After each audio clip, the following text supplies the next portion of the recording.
whether NATO nations are paying their fair share, among other things, or whether the alliance itself is sort of obsolete, as well as the EU itself. And the EU has come for even harsher language from President Trump.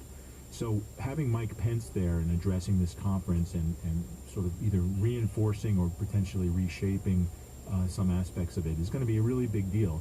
But also what he has to say about Russia is going to be looked at very carefully. He has, in the past, sort of offered different shadings about the U.S. relationship with Russia, especially as regards U.S. policy towards Ukraine. And so, again, that's going to be watched closely.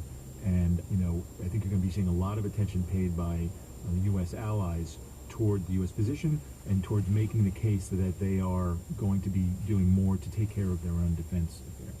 When Vice President Pence gives his speech, he obviously wants to both reassure America's allies in Europe, but also prod them to do more.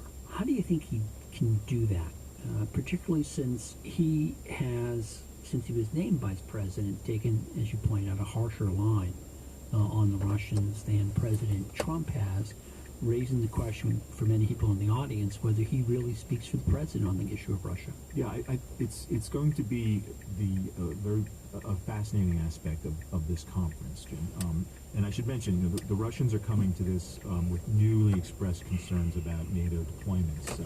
There was a high-level foreign ministry official who just said recently that we haven't had Germans at our border since World War II in the United States. So very concerned Russia involved here. Certainly, the tenor of U.S.-Russian relations is seen as in a very different place right now, at least because of, as you mentioned, the dynamic between Netanyahu and Trump, certainly between Putin and Trump, very different atmospherics so far.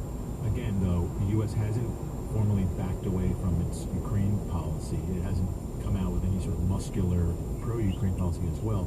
So I think it's a question of both how Pence draws the line around U.S. relations with NATO and what it's there for, as well as how he reconciles Russia's interest in the region. And Russia is looking for, from what I've seen in reports, they're looking for some sort of